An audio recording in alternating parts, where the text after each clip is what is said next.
Dialect coach का काम ये होता है, उसको सारी चीज़ें पता नहीं होती है, लेकिन वो रिसर्च करने वाला बंदा है। वो क्या करेगा, रीजनल भाषाओं को उनका ऑपरेशन करता है कि वहाँ की बोलचाल की भाषा कैसी है, वहाँ के लोग कैसे बोल रहे हैं, वो साउंड कैसे करते हैं, उनका तलफ़ुज़ कैसा है, उनका प्रोनाउंसिएशन कैसा है, ये सारी चीज़ें वो नोट डाउन करते हैं। और उनका ब्रीदिंग पैटर्न वो कैसे काम कर रहा है उनके वोकल के जरिए लोकल लैंग्वेज को बोलते वक्त, अच्छा, ये सारी चीज़ें नोट डाउन करते हैं और वो सारी चीज़ें एक्टर्स को बताते हैं और वो काम करवा कर लेते हैं। तो उर्दू में भी बहुत सारे एक्सेंट है, जैसे सिंधी है, पश्तो है, वहाँ की नॉर्थ साइड की भी अलग है, साउथ की अलग है, दक्खनी अलग है, ठीक है, बॉम्बे की अलग है, मुंबई जिसको आजकल हम बोलते हैं उसकी उर्दू अलग है।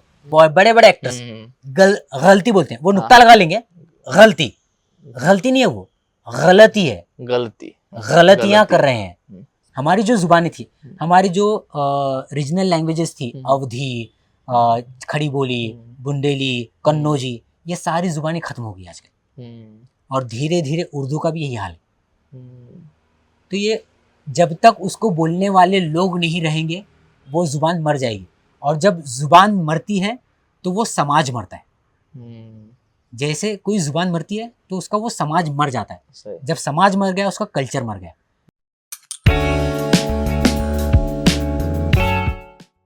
हाय, हॅलो, नमस्कार.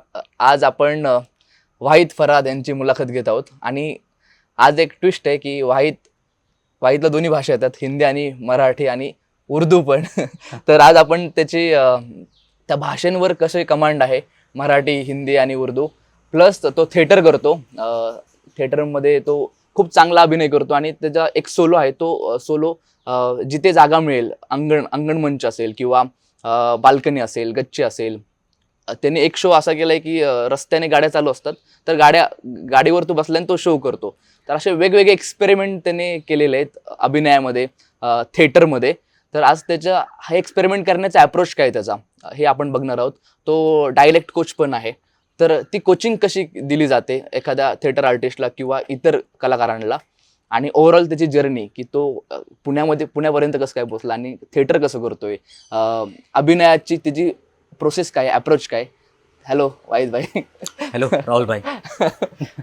वाहिद भाई आणि मी निरंजन पेडणेकर त्यांचा आपण इंटरव्ह्यू घेतलेला आहे, त्यांच्या वर्कशॉपमध्ये भेटलेलो होतो. डिरेक्टरचा ते वर्कशॉप होतं आणि आम्ही ऍक्टर म्हणून होतो. यस, आप उर्दू कोच भी हो, उर्दू डायलेक्ट पे काम करना बहुत ज़रूरी होता है, और खासकर जो हिंदी भाषिक अभिनेता है तो उनको कहा जाता है, या हमें भी कहा जाता है, पहले उर्दू की तरफ जाओ. तो ये उर्दू का क्या है किस्सा? अच्छा, तो मेरा जो एजुकेशन हुआ है वो उर्दू मीडियम से हुआ है. अच्छा. तो ये एक प्लस पॉइंट था मेरा. और जब मैंने थिएटर शुरू किया, मुझे अच्छे डायरेक्टर मिले जो मुझे अच्छी हिंदी बोलने के लिए उन्होंने मुझे प्रेरित किया. जब मैंने थिएटर की शुरुआत की तो मेरी हिंदी में भी मराठी एक्सेंट आया करता था, क्योंकि मैं प्रॉपर सोलापुर से हूँ. उर्दू में मैंने पढ़ा है, लेकिन उर्दू में पढ़ना ये सफिशिएंट नहीं है, आपका डिक्शन अच्छा हो. ठीक है, डिक्शन एक्सेंट आपके अलग अलग हो सकते हैं, क्योंकि मैं सोलापुर से हूँ, मैं महाराष्ट्र से हूँ, तो मेरा मराठी एक्सेंट आता था. लेकिन मैंने उर्दू में पढ़ाई की है, उर्दू मीडियम से मैंने सीखा है. इसका जब मुझे एहसास हुआ कि यार मेरे पास एक प्लस पॉइंट ऐसी है जो किसी के पास नहीं है, मतलब बहुत कम लोगों के पास है. मुझे पढ़ना आता है, लिखना आता है उर्दू, और बोलना भी आता है. मुझे सिर्फ काम करना है अपने एक्सेंट पर. तो मैंने उस एक्सेंट पर काम किया. उसके बाद में मैंने लोगों को सिखाना शुरू किया. अच्छा. जैसे जैसे मैं लोगों को सिखाता गया और वो लोग दूसरे लोगों को बोलने लगे कि पुणे का एक थिएटर आर्टिस्ट है जो उर्दू सिखाता है, वो आपके एक्सेंट पर काम करता है, तो मैंने सोचा कि यार इसको मेरा इनकम सोर्स बनाते हैं. ठीक है, क्योंकि हम एक थिएटर आर्टिस्ट हैं, हमें थिएटर करने के लिए, एक्टिंग को करने के लिए भी कुछ आगे जर्नी हमें करने के लिए कुछ इनकम सोर्स होना चाहिए. तो मैंने इसको इनकम सोर्स के हिसाब से तब देखा था शुरू में.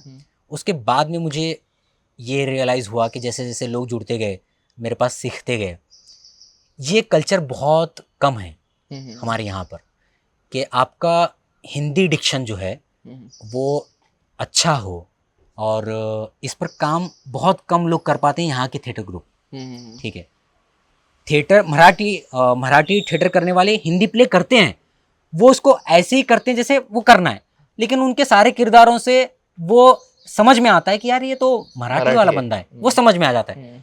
तो फिर मैंने ये सोचा कि कल्चर ऐसा डेवलप करते हैं जहाँ पर मैं लोगों को ट्रेन कर सकूं। तो फिर मैं खुद से लोगों को अप्रोच करना शुरू किया कि मैं आपको सिखाऊंगा। ये मेरे वीडियो में मैंने इंस्टाग्राम को प्रोफाइल में उन्हें भेजता हूँ और उन्हें बोलता हूँ कि मैं आपको उर्दू सिखाऊंगा, उर्दू के साथ साथ हिंदी भी।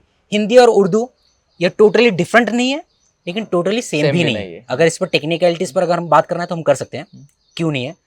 तो उन्हें मैं हिंदी भी सिखाता हूँ और उर्दू का भी प्रोनाउंसिएशन और एक्सेंट के बारे में उन्हें मैं नॉलेज देता हूँ। ठीक है, तो अभी ये मेरा काम चलता है। अब इसके साथ साथ 2 फिल्में की है मैंने उर्दू डायलेक्ट कोच बोलकर। अच्छा, तो अभी वो भी फिल्में आएंगी। हाँ। और इसके साथ साथ एक शॉर्ट फिल्म की है, उसमें भी मैं उर्दू का मेरा उसमें काम था, वो भी मैं एक्टर्स के ज़रिए मैंने वो किया है।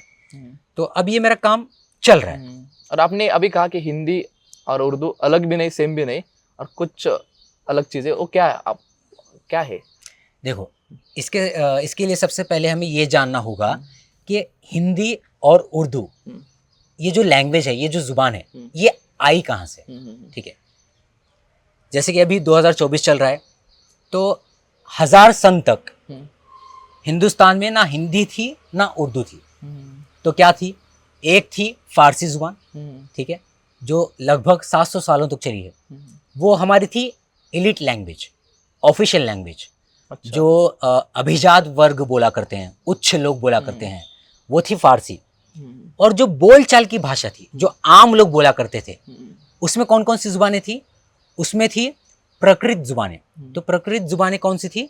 वो थी खड़ी बोली, ब्रजभाषा, अवधी, कन्नौजी और ऐसी और भोजपुरी भी। ओरिजिनल थी वो रीजनल जो जुबानें थी, वो बोलचाल की भाषा में लोग बोला करते थे। लेकिन एलिट लैंग्वेज जो थी वो थी फारसी। ठीक है, अब हिंदी का जन्म कैसे हुआ कि जब ये सारे लैंग्वेजेस, ठीक है, आपस में मिले, इनसे जो शब्द बाहर निकले, इनसे इनका जो एक कल्चर बना बोलचाल की भाषा का। तो उर्दू जो जुबान है, फारसी जब ये सारे रीजनल लैंग्वेज के साथ मिली, तो जो शासक बाहर से आए थे, ये जितने भी रीजनल लैंग्वेज है, इनको उन्होंने नाम दिया हिंदवी। हिंदवी और फारसी, ये दोनों जब मिले तो इसको बोला गया रेख्ता। ओके। हिंदवी और फारसी, ये जब दोनों आपस में मिले, इसको बोला गया रेख्ता। तब ये जो बाकी के जो रीजनल लैंग्वेज थे, वो थे नॉर्थ साइड के। अब थी बात साउथ की, मतलब दखनी। दखनी और फारसी जब ये आपस में मिले तो नाम आया रेखती। ओके। ठीक है, तो उर्दू कैसे, उर्दू के अलग अलग नाम आए। सबसे पहले था हिंदवी, ओके, ठीक है, और उसके बाद था रेख्ता, उसके बाद था रेखती, उसके बाद था दहलवी जो दिल्ली में बोली जाती थी उर्दू। ठीक है, और उसके बाद में आया उर्दू ये लफ्ज़। अब ये उर्दू के मानी क्या है? उर्दू के ये लफ्ज़ जो है, ये तुर्की का लफ्ज़ है। अच्छा। ये शब्द जो है, ये तुर्की का लफ्ज़ है और इसके मानी होते हैं कैंप, लश्कर के। अब ये नाम क्यों रखा गया उर्दू? तो ये कि जब आम बोलचाल की भाषा लोग बोला करते थे, जिसमें अलग अलग रीजनल लैंग्वेजेस थी, और फारसी जो एलिट लैंग्वेज थी, ये एलिट लैंग्वेज ऑफिशियली थी। लेकिन जो लोग बोला करते थे वो आपस में कम्युनिकेट करने के लिए, तो उसमें लश्कर के भी लोग थे, आम जनता भी थी। तो वो जो झुंड था, जो एक लश्कर था, कैंप, उसकी बिना पर इसका नाम पड़ा उर्दू। अच्छा, ठीक है, उर्दू ऐसे वो बनी। तो उर्दू जो जुबान है वो हिंदुस्तान की ही जुबान है, हिंदुस्तान में ही पैदा हुई। और वो आई कहाँ से? उर्दू और हिंदी ये इंडो आर्यन फैमिली से आते हैं। अच्छा। इंडो आर्यन फैमिली में संस्कृत का बहुत बड़ा हिस्सा है। संस्कृत के बहुत सारे लफ्ज जो हैं, जो रीजनल लैंग्वेजेस में आए, उसके ज़रिए हिंदी और उर्दू में आए। तो ये दोनों लैंग्वेज यहीं की है। उर्दू जो ज़ुबान है वो हिंदुस्तान की ज़ुबान है, लेकिन बहुत सारे ऐसे लोगों को लगता है कि ये उर्दू किसी दूसरे देश की है। नहीं, बल्कि ये दिल्ली के आसपास के इलाकों में पैदा हुई है, वहाँ पर बनी है, वहाँ पर पली बड़ी है, और हमारे ही लोगों ने लिटरेचर के ज़रिए वो आज हम तक पहुँची है। सही। जब उर्दू पढ़नी तो नहीं आती, लेकिन जब उर्दू सुनते हैं तो ऐसा लगता है कि हिंदी के थोड़ा हिंदी सुन रहे हैं, तो उसमें डिफरेंस क्या है कि उर्दू और हिंदी में आपने जैसे कहा कि सिमिलरिटी भी है और डिफरेंस भी है, लेकिन क्या डिफरेंस है? उसका डिफरेंस ये है कि हिंदी और उर्दू जो है हाँ। ये बोलचाल की भाषा में सेम है, बोलचाल की भाषा अच्छा। में सेम है, लेकिन जब ये फॉर्मल हो जाती है तो ये अलग हो जाती है। फॉर्मल मतलब ऐसे कि हम जो रेक्टेंगल को क्या बोलते हैं मराठी में, क्या बोलते हैं? आयत। आयत बोलते हैं ना, तो उसमें उर्दू में मुसल्लस नाम दिया गया, मुसल्लस। ठीक है, मुसल्लस नाम दिया गया। तो ये जो फॉर्मल जो शब्द होते हैं, अच्छा। वो उसमें अलग हो जाते हैं, हिंदी हाँ। और उर्दू।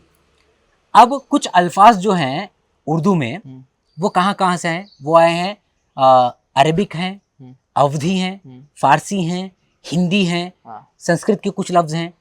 तो हिंदी और उर्दू ये दोनों सैंडविच जुबान है, हाँ। इसमें दूसरी जुबानों से शब्द आए हैं। अब इसको अलग कैसे करते हैं? वो डिक्शन है, वो एक तलफ़ुज़ है, ठीक है। अगर हम ये देखें बोलने का जो तरीका है, बोल भाषा का, जो हम बोलचाल की जो भाषा है वो सेम है, लेकिन हमारा लिखने का तरीका दोनों का अलग है। लिखने का तरीका रस्मुल खत उर्दू में बोला जाता है, हिंदी में अवधी अपना देवनागरी में लिखा जाता है, ठीक है, देवनागरी में लिखा जाता है, और इसको नस्तलिक में लिखा जाता है। रस्मुल खत जो है लिखने का जो तरीका है वो नस्तलिक। तो हिंदी को देवनागरी में लिखा जाता है, इसको नस्तलिक रस्मुल खत में लिखा जाता है, ठीक है। तो ये दोनों अलग हो जाते हैं, लेकिन बोलते वक्त बोलचाल की भाषा में सेम है। लेकिन अब जब हम अगर इसको और इसका ऑपरेशन करें, हिंदी की जो वर्णमाला है जिसको पंचमाक्षर में कन्वर्ट किया गया है, कुछ तो एक लफ्ज़ है वो हिंदी का पंचमाक्षर ऐसे ही कुछ बोलते हैं, 5 अक्षर में उसको डिवाइड किया गया है, ठीक है। उसका जो एंड का जो अक्षर आता है, जो नेजल की बुनियाद पर जब हमारी आवाज़ निकलती है उसकी बिना पर उनका ग्रुप किया गया है। अब ग्रुप क्यों किया गया हिंदी का वर्णमाला का? वो इसलिए किया गया है कि हर जो अक्षर है वो अलग अलग तरीके से निकलते हैं। अलग अलग तरीके से कैसे निकलते हैं कि ऐसे अक्षर हैं जो गले से निकलते बिना टकराए, ना दांत को टकराते हैं ना हमारे होठ को मिलते हैं, सीधे गले से डायरेक्ट आते हैं। वो कौन से अक्षर हैं? क, ख, ग, घ, ड। ये बिना टकराए निकलते हैं, ये ग्रुप हो गया। दूसरा ग्रुप आता है जुबान से जो हमारे दांतों को टच करते हैं, वो टकराते हैं, तो वो कौन से? त, थ, द, ध, न। ये टकराते हैं, जुबान से टकराते हैं। अब ऐसे कौन से अक्षर हैं जो होठों को मिलाने के बाद में आते हैं? ब, प, फ, भ, म, ठीक है। इनके ग्रुप बने। आप जब इसको ऐसे बोलोगे तभी उसका प्रोनाउंसिएशन सही से निकलेगा। अब आते हैं उर्दू की तरफ। उर्दू में क्या है? ज और फ आता है, हिंदी में फ नहीं एग्जिट करता।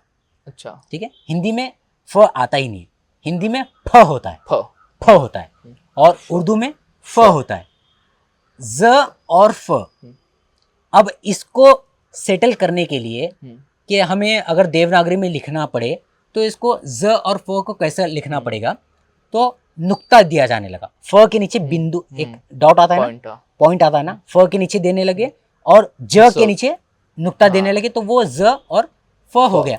ये तो हो गया। अब दिक्कत कहां पर आई, अब परेशानी कहां पर आई? उर्दू में ख, ग और क ये थ्रोट के पीछे हिस्से से बोला जाता है। ये कॉन्सेप्ट हिंदी में नहीं है। हिंदी में आपका कोई भी ऐसा अक्षर या शब्द नहीं है जो थ्रोट के पीछे से बोला जाए, लेकिन उर्दू में वो है। अच्छा, कौन से अक्षर वो? ख, ग, क, क से कलम, ग से गम या गमगीन, ख से खाना, वो ये वाला खाना नहीं, खाना मतलब घर के होते हैं। अच्छा, ठीक है, तह खाना, ठीक है। तो ख, ये जो जिस तरीके से ये साउंड करते हैं, जैसे ये निकलते हैं, वो हिंदी में कॉन्सेप्ट नहीं है। तो ऐसे अल्फाज जो ज, फ, ख, ग, क से आते हैं वो उर्दू के कहलाते हैं। आया। उसको पहचानने का तरीका है, ठीक है। अब उर्दू के वो अल्फाज हैं, लेकिन उसका ओरिजिन जो सोर्स है वो फारसी हो सकता है, वो अरेबिक हो सकता है, ठीक है, वो तुर्की भी हो सकता है, ठीक है। ऐसे उसकी कैटेगरी हैं। राइट राइट तो हमें पहचानना हो उर्दू और हिंदी के कौन कौन से अलग अलग लफ्ज हैं, तो इस तरीके से राइट आसानी से पहचाना जा सकता है। Right right. अभी जैसे मैं मराठी बंदा हूँ और मराठी लोगों को हिंदी सीखनी हो, तो जैसे आपने कहा कि आप सोलापुर से हो, तो हिंदी बोलते समय भी मराठी आती थी, तो वो दिक्कत क्या होती थी? दिक्कत जैसे ये कि अभी आपने जो लाइन बोली कि हिंदी बोलते वक्त दिक्कत आती थी, आती थी, ये जो आती थी, ये जिस तरीके से आप बोल रहे हो, ये मराठी एक्सेंट की वजह से बोल रहे हो। सही बात। आपका जो वोकल है, आपकी जो जुबान है, आपकी जुबान की जो मूवमेंट है, वो मराठी शब्दों को लेकर ट्रेंड है। सही। जब आप हिंदी बोलते हो तो वो चीज आप छोड़ नहीं रहे हो, ठीक है। उर्दू का तलफ़ुज़ या हिंदी का जो भी तलफ़ुज़ है, अगर हमें वो सीखना है तो हमें अपना मदर टंग इन्फ्लुएंस को माइनस करना पड़ेगा। हमारी जो मकामी ज़ुबानें होती हैं, मकामी ज़ुबानें, बोलचाल की भाषा जो भी हम मराठी बोलते हैं, मदर टंग जो भी है, उसका जो एक्सेंट है, उसको हमें माइनस करना होता है, हमें न्यूट्रल होना पड़ता है, तब जाकर आप किसी दूसरी ज़ुबान को सीख पाओगे। सही। तो जैसे मैंने बोला आती थी, जाती थी, ये जो एंडिंग आ रहा है, ये जो फ्लो आ रहा है, तो इसका क्या होता है कि मेरे पास जो स्टूडेंट होते हैं वो भी ऐसे इस तरीके से बोलते हैं। उनका ध, झ, भ, ये थ्रो करने वाले हैं। थ्रो करने वाले कौन से अक्षर हैं? भ, थ, झ, छ, ठ, ये थ्रो करने वाले। तो हम थ्रो नहीं करते हैं उसको। मराठी वाले बंदे क्या करते हैं, ध को द सुनाई देता है, भ को ब सुनाई देता है, ठीक है, और झ को ज सुनाई देता है हल्का सा, और कहीं कहीं ज जो है वो ज बोलकर आता है मराठी वालों को। राइट। मराठी मध्ये काय आहे, मी जाताना असं केलं, जाताना, जाताना, हे जाताना जे है हिंदी में वो ज है, लेकिन मराठी में वो ज है। तो मराठी बोलने वाले लोग वो हल्का सा ज यहाँ पर इस्तेमाल करते हैं, तो उनका यहाँ पर निकल कर आता है, और जो मैंने बोला ध में निकल कर आता है, थ में निकल कर आता है, जो थ्रो करने वाली चीजें हैं उसमें निकल कर आता है। और जो लाइन का जो एंडिंग है, जो ग्राफ बनता है, उसमें से समझ में आता है कि ये मराठी वाला बंदा है। आती थी, जाती थी, ठीक है। और एक बहुत बेसिक चीज है, मैं आ रहा हूं, वो आ रहा है, हम जा रहे हैं, वो जा रहे हैं, ये जो लाइनें हैं, मराठी एक्सेंट वाले क्या करते हैं, मैं आ रहा है, मैं आ रहा है, आ रहा है, करते हैं, आ रहा है, आ रहा है, मैं आ रहा है, मैं ये नेजल से उसका हल्का सा साउंड आएगा, मैं, हाँ, नहीं, ये साउंड हम नहीं दे पाते। जब ये साउंड नहीं आता है और उसको हम जिस तरीके से एंड कर रहे हैं, जिस तरीके से कट कर रहे हैं, ये दो तरीकों से मराठी एक्सेंट समझ में आता है। तो इसके अलग अलग एक्सरसाइज में क्रिएट करता हूँ और उनसे मैं प्रैक्टिस करवाता हूँ, और कैसे एंड करना है सेंटेंस को उसका मैं प्रैक्टिस करवाता हूँ, तो तब जाकर उनका वो एक्सेंट निकलता है। उसके बाद में अगर आपको नॉर्थ का एक्सेंट पकड़ना है, बिहार जो भी होगा, जो भी होगा रीजनल, तो उसका एक अलग रिसर्च करना होता है। डायलेक्ट कोच का काम ये होता है, उसको सारी चीजें पता नहीं होती है, लेकिन वो रिसर्च करने वाला बंदा है। वो क्या करेगा, रीजनल भाषाओं को उनका ऑपरेशन करता है कि वहाँ की बोलचाल की भाषा कैसी है, वहाँ के लोग कैसे बोल रहे हैं, वो साउंड कैसे करते हैं, उनका तलफ़ुज़ कैसा है, उनका प्रोनाउंसिएशन कैसा है, ये सारी चीज़ें वो नोट डाउन करते हैं। और उनका ब्रीदिंग पैटर्न वो कैसे काम कर रहा है उनके वोकल के जरिए लोकल लैंग्वेज को बोलते वक्त, अच्छा, ये सारी चीज़ें नोट डाउन करते हैं और वो सारी चीज़ें एक्टर्स को बताते हैं और वो काम करवा कर लेते हैं। तो मेरे पास कुछ लोग आते हैं कि मुझे बिहारी वाला एक्सेंट चाहिए करना है, तो मैं वो नोट डाउन करता हूँ वो सारी चीज़ें और उनको मैं बताता हूँ। तो उर्दू में भी बहुत सारे एक्सेंट है, जैसे सिंधी है, पश्तो है, वहाँ की नॉर्थ साइड की भी अलग है, साउथ की अलग है, दक्खनी अलग है, ठीक है, बॉम्बे की अलग है, मुंबई जिसको आजकल हम बोलते हैं उसकी उर्दू अलग है। एक एग्जाम्पल के तौर पर मैं बताना चाहूँगा कि साउथ वाले जो हैं, जो दक्खनी उर्दू बोलते हैं, वो इस तरीके से बोलते हैं कि जो साउथ वाला है, साउथ वाले जो दक्खनी बोलेंगे उर्दू, वो ऐसे बोलेंगे कि छड़ लियो, अरे छड़ लियो ना आपा, अरे वो सालन आपकी प्लेट में छड़ लियो ना। ये जो छड़ लियो है, जब ये हैदराबाद में बोलते हैं तो हम बोलते हैं कि अरे आप आपकी प्लेट में सालन डाल लो ना जी। ये अरे लो ना जी, ये थोड़ा सा ले लो। तो सालन डाल लियो, वो छड़ लियो। अब अगर हम इसको उर्दू में करें, एक न्यूट्रल उर्दू करें, तो हम इसको ऐसे बोल सकते हैं कि आपा आप अपनी प्लेट में सालन लीजिए, ठीक है। लीजिए। तो ये तीनों अलग अलग हैं, तो इनका नॉलेज मैं उन्हें देता हूँ। सही। उर्दू के भी एक्सेंट है अलग अलग, कि आपको अगर सिंधी वाला, अब जो सिंधी पश्तो जुबान जो बोलते हैं वो थोड़ी सी पाकिस्तान में भी है और कश्मीरी भी है। तो उसमें एक फीमेल है, वो मेरे पास सीखती हैं, एक्ट्रेस हैं वो।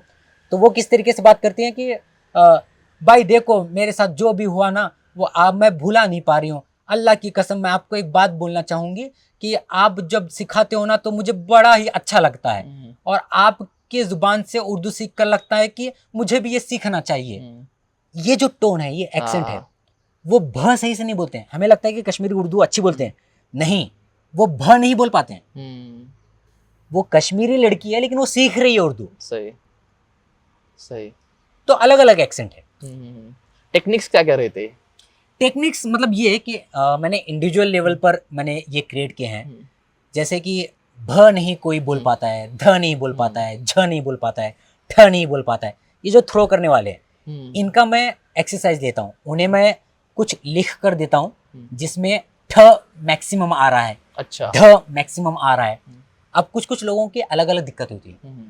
कुछ लोग शुरू के लफ्ज में वो बोल पाते हैं भ, जैसे भारत में आजकल अच्छा चल रहा है, ये भारत बोल रहे हैं, लेकिन जब भ शुरू की बजाय या शुरू के साथ में बीच में भी आता है तो वहां पर गलती करते हैं। फॉर एग्जाम्पल, भारत में भाभी रहने लगी, भाभी को वो भाभी, हाँ भ बोलते हैं वो, लेकिन जब बीच में आता है भ तो वो नहीं प्रोनाउंस करते हैं। सही। तो मैं क्या करता हूँ, शुरू में बहुत सारे भ लेकर मैं सेंटेंस क्रिएट करता हूँ, उसके बाद में बीच में लेता हूँ, शुरू में लेता हूँ, एंड में लेता हूँ, और उसके बाद में पूरा सेंटेंस ही भ का करता हूँ, और उसकी मैं प्रैक्टिस करवाता हूँ। जितना आप उसकी प्रैक्टिस करोगे उतना आपकी ज़ुबान से वो निकलेगा। और दूसरी चीज़ ये कि जब आपको पता चलता है कि आप गलती कहाँ कर रहे हो, बहुत से लोगों को ये पता नहीं चलता कि मैं गलत कहाँ कर रहा हूँ। लोग मुझे बोल रहे हैं कि ये मराठी एक्सेंट वाला है, लेकिन मराठी एक्सेंट आ कहाँ रहा है। जब आपको कोई बताने वाला होता है, जब वो आपको बताता है तो आपको पता चलता है आपकी गलती। उसके बाद आप एक काम करते हो कि वो लफ्ज़ को, वो अक्षर को, वो शब्द को कैसे बोलना है। जब डायलेक्ट कोच आपको बताता है तो आप उस तरीके से बोलते हो। शुरू में आपको नहीं आएगा, लेकिन धीरे धीरे धीरे धीरे जैसे आप उसकी प्रैक्टिस करते जाते हो तो आप सीखते जाते हो। Right right. बेसिक चीज़ ये है कि आपको पहले पता लगना चाहिए कि आप गलती कहाँ पे हो रही है। हाँ, गलती कहाँ पर हो रही है। अब ये जो गलती ये लफ्ज़ है, ये उर्दू लफ्ज़ है, ये गलती नहीं है। हाँ, ठीक है, इसमें दो गलतियाँ होती हैं जो नॉर्मली लोग करते हैं, मैं वो भी बता रहा हूँ। गलती में भी गलती में ग ये नुक्ता है, ये ग है, ठीक है। दूसरी चीज़ ल आधा नहीं है, ल आधा नहीं है, गलती बोलते हैं, गलती, गलतियाँ हो रही हैं, बहुत सारी गलतियाँ, लतियाँ, बहुत सारे लोग कहीं पर भी देखो, बड़े बड़े एक्टर्स गलती बोलते हैं, वो नुक्ता लगा लेंगे, गलती, गलती नहीं है, वो गलती है, गलतियां कर रहे हैं। तो ये जो ल है, तो हिंदी का वर्ण माला जो है उसका बोलने का तरीका अलग है, उर्दू का एक अलग है। तो जेर जबर पेश उर्दू के ये इसको इराब बोलते हैं। बहुत सारे लोग अराब बोलते हैं, लेकिन एक्चुअल में ये लफ्ज़ जो है इराब है। इराब मतलब जेर जबर पेश, मतलब पहली उलांटी, दूसरी उलांटी, पेश, ये। तो उर्दू में जो है जहाँ पर ये लगता है उसके शेप बदल जाता है प्रोनाउंस करने का। लेकिन अब इंटरेस्टिंग बात बताता हूँ, जब उर्दू ज़ुबान आप लिखते हो इनका इस्तेमाल नहीं करते हो। अब इनका इस्तेमाल नहीं करते हो मतलब ये जो मैं बोल रहा हूँ इसका मतलब ये है प और ल, प और ल दोनों मिल गए, क्या बन गया? पल बन गया, पल बन गया। उर्दू में प ल ही लिखेंगे, लेकिन इसको पिल भी पढ़ा जा सकता है, पुल भी पढ़ा जा सकता है, पल भी पढ़ा जा सकता है। दिया नहीं जाता है उर्दू में कि ओके, आपको ये पुल पढ़ना है, नहीं, सिर्फ पल लिखा जाएगा। वो पिल भी है, वो पुल भी पुल है। भी है। अब ये सेंस कहाँ से आएगा कि ये क्या है? तो जो लाइन है उसके बिना पर वो डिसाइड होता है कि वो क्या है। तो इसका जो नॉलेज है वो आपको उर्दू डायलेक्ट कोच ही दे सकता है। आपको इंडिविजुअल पता नहीं चलेगा कि आपको कौन से लफ्ज को कैसे बोलना है। बहुत सारी बेसिक गलतियां करते हैं लोग, तो वो सारी चीजें सिखाता हूँ, बेसिक बेसिक चीजें। राइट। हिंदी जब कोई सीखना चाहता है वो पढ़ता है, या उर्दू तो पढ़ नहीं पाते लेकिन वो पढ़ना भी कैसा होता है? मतलब जब कोई अभी सीखना चाहता है, जैसा मेरे जैसा बंदा कि जैसे जिसके पास डायलेक्ट कोच नहीं है, जिसके पास कुछ नहीं है, जिसने वर्णमाला ही सुनी है यूट्यूब पे, हाँ, और वो पढ़ता है, तो पढ़ना भी कैसा होता है? पढ़ना भी कैसा होता है? हाँ। एक तो पहले कि आपके पास वो कंटेंट अवेलेबल हो। वो कंटेंट अवेलेबल कहाँ पर है वो भी मैं बता देता हूँ। आप रेख्ता पर जा सकते हैं, वहाँ पर सर्च कर सकते हैं उर्दू की कहानियाँ जो देवनागरी में अवेलेबल है। आप जब उन्हें पढ़ोगे, उसमें जो लफ्ज़ आपको समझ में नहीं आएगा, जब आप उसको क्लिक करोगे, उसको टच करोगे, उसके मानी आ जाएंगे। ठीक है, तो ये एक तरीका है, आपको ढेर सारा कंटेंट आपके पास अवेलेबल रहेगा। लेकिन जब आप देवनागरी में पढ़ते हो, अगर कोई हिंदी भाषी बोलने वाला इंसान है जिसका, अगर हम, जैसे मैंने बोला, जैसे हमने थोड़ी देर पहले हिंदी और उर्दू का ऑपरेशन किया कि हिंदी में एक कॉन्सेप्ट नहीं है थ्रोट के पीछे से बोलने का, तो वो नहीं बोल पाएगा। उसको पहले पता होना चाहिए कि वो कैसे बोलते हैं। वो क्या करेगा, ज बोल लेगा, वो फ बोल लेगा क्योंकि उसके नीचे नुक्ता लगा है। वो ख ग क कहाँ से बोलेगा जब उसको पता नहीं है, तो वो नहीं बोल पाएगा। राइट। उर्दू बोलने वाले भी लोग बहुत सारी गलतियां करते हैं, वो भी करते हैं। सही। जैसे एक लफ्ज़ है, मैं परसों किसी को मैंने शेयर किया, इतना ज़्यादा फेमस लफ्ज़ है वो, बहुत ही मशहूर लफ्ज़ है, बहुत सारे लोग गलती करते हैं। क्या लफ्ज़ है वो? वो लफ्ज़ है नाराज़गी। नाराज़गी जैसा लफ्ज़ है ही नहीं, नाराज़ी होता है। नाराजी। नाराज़ी, ये नाराज लफ्ज़ से बना है, नाराज़ी। अच्छा। और नाराज़गी, ये जो बोलते हैं नाराज़गी, नाराज़गी बोलते हैं, तो ये नाराज़गी है ही नहीं। अच्छा। तो ऐसे जो चीज़ें, ऐसे जो लफ्ज़ हैं, हम बोलते हैं उसको अच्छे से, लेकिन वो अपने आप में गलत है। राइट। लेकिन उसको बताने वाला कोई होना चाहिए। जब तक आपके पास बताने वाला नहीं है, मुझे भी नहीं पता थी ये चीज़ें, मैं भी गलती बोलता था, गलती, लेकिन वो गलती है। मैं भी नाराज़गी ये लफ्ज़ इस्तेमाल करता था, लेकिन जब से मुझे पता चला मैं इसका इस्तेमाल नहीं कर रहा हूँ। Right right. तो आप बेसिक उर्दू सीख सकते हो रेख्ता पर जाकर, वहाँ पर देवनागरी में अवेलेबल है, तो ये चीज़ें आप सीख सकते हो। जैसे आपने अभी बताया वो जो थोड़ा डिफरेंस है, लेकिन जब हम आप एक्ट कर रहे हैं, हिंदी का एक्ट प्ले कर रहे हैं, तब आप उर्दू आता है क्या करते करते? क्योंकि आपने इतना किया है, तो हिंदी अलग है, उर्दू अलग है, तो कैसे हम तय करें? कभी कभी क्या होता है कि कैरेक्टर जो होता है, वो समझ लो वो हिंदी बोलने वाला है, और अगर हम उसके प्रोफेशन को भी देखें, समझ लो वो मजदूरी करने वाला इंसान है, ठीक है, तो वो अगर समझ लो बिहार साइड से है, कहीं से है, तो वो श को स ही बोलेगा। सही। हमें वहां सुधारने की जरूरत नहीं है कि यार श को ये स क्यों बोल रहा है। कैरेक्टर की रिक्वायरमेंट जो है, अगर कैरेक्टर कहाँ से, कैरेक्टर का एक्सेंट क्या है, कैरेक्टर को क्या उर्दू पता है? नहीं। अगर हिंदी पता है तो वो कहाँ से बिलोंग करता है? सही। अगर वो जहां से बिलोंग कर रहा है तो वहां पर तो श बोलते ही नहीं है, स बोलते हैं। गुजरात में भी अगर देखा जाए, वो कोशिश नहीं बोलते हैं, गुजराती कोशिश कोशिश करके देखेंगे ना, होता है तो कर लेंगे। तो ये कोशिश, ये जो वो उस तरीके से बोलेंगे। वहां पर मैं एज एन एक्टर अगर ये करूं कि मैं कोशिश बोलूंगा तो वो अलग लगेगा, वो अलग लगेगा, वो जाएगा नहीं। आपको ये पता होना चाहिए कि आपको कहाँ पर कैसे बोलना है। अगर आपका कैरेक्टर उस तरीके का है तो आप उसको सुधारिए, हर जगह सुधारने की जरूरत नहीं है। सही। हर जगह सुधारने की जरूरत नहीं है। अमिताभ बच्चन जी जो हैं, मुझे सर बता रहे थे, मैं सर से डिस्कस कर रहा था, विकास कुमार सर से, हिंदी इतनी जानने वाले जानते हैं अमिताभ बच्चन सर, ठीक है, वो गम बोलते हैं, गम नहीं बोलते हैं, गम बोलते हैं, जबकि वो गलत है, लेकिन गलत नहीं बोल सकते हैं उसको।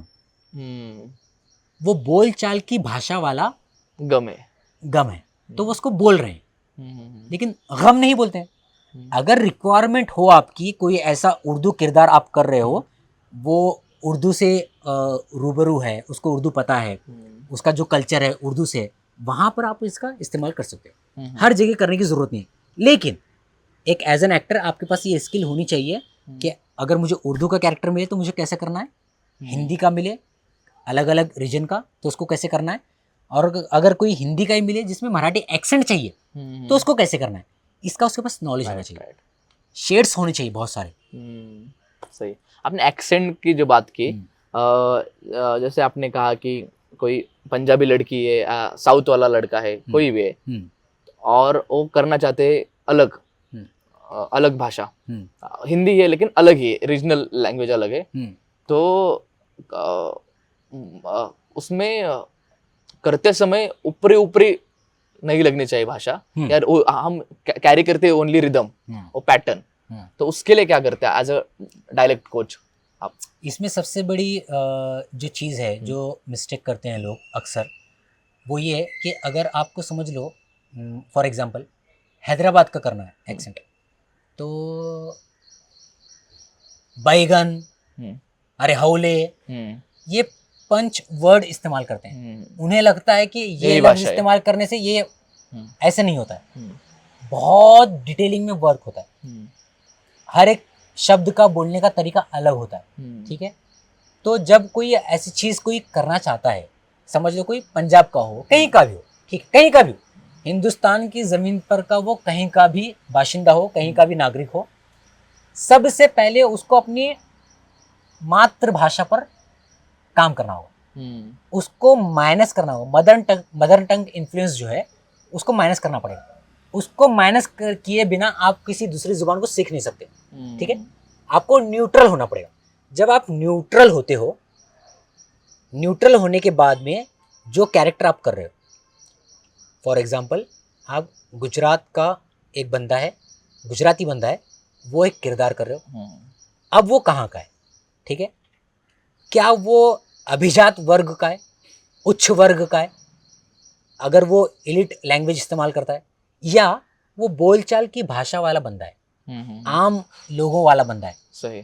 तो जब हमने ये डिटरमाइन किया कि ये कौन, ये इंसान कौन है, तो वो पता लगने के बाद में उसका जो कल्चर है, उसका जो रहने का जो तरीका है, उसके जो सराउंड में जो लोग हैं, वो किस तरीके से बातें करते हैं, किस तरीके से बोलते हैं, उनके ऑडियो क्लिप आपको सुननी चाहिए।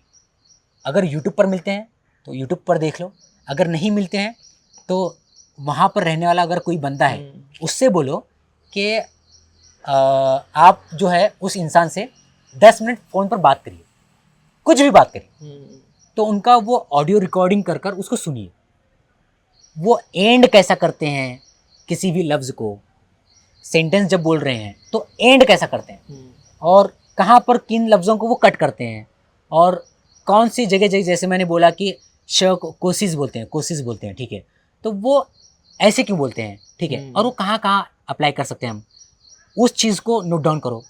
वो नोट डाउन करने के बाद में, और उनका जो कल्चर आपने जाना, वो किस तरीके से बोल रहा है, उसका ब्रीदिंग पैटर्न किस तरीके का है, ये सारी चीज़ें लेने के बाद में आप अपने डायरेक्टर के साथ डिस्कस करो कि क्या ये सारी चीज़ें मेरे कैरेक्टर के साथ जा सकती हैं, क्या अगर जा सकती हैं तो किस लेवल तक जा सकती है, ठीक है, क्या मैं इसमें ऐसे लफ्ज़ इस्तेमाल करूं जो दिखे कि यार ये गुजरात से बिलोंग करता है, ये फाफड़ा विपड़ा ऐसा लफ्ज़ कुछ बोलूं क्या, मैं खाने में मैं फाफड़ा लेकर आया था ऐसे बोलूं क्या, ये डिसाइड कर लो। अगर वो ऐसे लफ्ज़ इस्तेमाल नहीं करने हैं जो डायरेक्टली दिखे कि गुजरात से बिलोंग करता है, तो डिटेलिंग पर काम करो, जो लाइन है, जो शब्द हैं, तो उसका जो ग्राफ है, उनका एक ग्राफ होता है, कहीं पर भी जाओ, हर एक लैंग्वेज का, हर एक एक्सेंट का एक ग्राफ होता है, उस ग्राफ को पकड़ो। शुरू में दिक्कत जाएगी, लेकिन उसकी प्रैक्टिस जितना करोगे आप, ठीक है, अगर आपको बहुत ही अच्छे तरीके से करना है तो आप डायलेक्ट कोच ही आपको लगेगा जो उस जुबान को जानता है, या वो लोग लगेंगे जो उस जुबान को जानते हैं, उस एक्सेंट को जानते हैं, या डायलेक्ट कोच लगेगा जो ये रिसर्च करे कि वो कैसे उस पर काम किया जा सकता है। आजकल प्रोडक्शन हाउस इंडिया में जो है ये कल्चर पहले नहीं था, अब हर प्रोजेक्ट के लिए डायलेक्ट कोच रखा है। आशुतोष सर आए थे, मैंने उनका भी पॉडकास्ट देखा, आशीष पाथोड़े, यस यस, उनका भी मैंने देखा, तो उन्होंने भी काफ़ी हद तक सारी चीज़ें बताई है। तो डिटेलिंग में बहुत वर्क किया जाता है। सही। तो आजकल प्रोडक्शन हाउस ये हायर कर रहे हैं, डायरेक्टर हायर कर रहे हैं, एक्टर भी खुद पर्सनली हायर कर रहे हैं। अभी मेरे पास इंडस्ट्री के कुछ लोग 4-5 लोग हैं, ठीक है, तो वो भी अच्छा काम कर रहे हैं, वो मेरे पास सीखते हैं उर्दू। तो उन्हें मैं बताता हूँ धीरे धीरे कि कैसे हिंदी बोलना है, कैसे उर्दू बोलना है, ठीक है। तो वो न्यूट्रल लाने के लिए वो अभी मिक्स कल्चर है, मतलब जैसे आप मराठी कल्चर में भी पले बड़े हो और आपको उर्दू भी सीखी हुए, तो उस कैरेक्टर के लिए या उस मतलब मिक्स कल्चर वाला कैरेक्टर है कि बहुत सारे भाषाओं का इन्फ्लुएंस है, उर्दू भी है, मराठी भी है, हिंदी भी है, इंग्लिश भी है, तो उसके लिए कैसे हम, आपका क्या? तो जैसे कि राहुल भाई आपने बोला कि कोई बंदा मराठी भी जानता है, हिंदी भी जानता है, उर्दू भी जानता है, और एक दूसरी जो भी ज़ुबान होगी वो भी जानता है, ठीक है। अगर जब वो जानता है, ठीक है, अगर उसको बेसिक थी लाइन पता है कि हिंदी को कैसे बोला जाता है, हिंदी उर्दू दोनों को अलग नहीं करेंगे हम, हिंदी उर्दू को कैसे बोला जाता है, मराठी को कैसे बोला जाता है, ठीक है। मराठी बोलते वक्त उसके जो लफ्ज़ हैं वो जिस तरीके से मेरी ज़ुबान ट्रेन हुई है, जब मैं हिंदी बोलने जा रहा हूँ या उर्दू बोलने जा रहा हूँ, क्या वो मेरा इन्फ्लुएंस हो रहा है, वो पहले ये देखे। अगर हो रहा है तो उसको सुधारे, अगर नहीं हो रहा है, वो ट्रेंड है, तो वो आराम से गुजराती वो जो भी उसको किरदार करना है वो कर लेगा।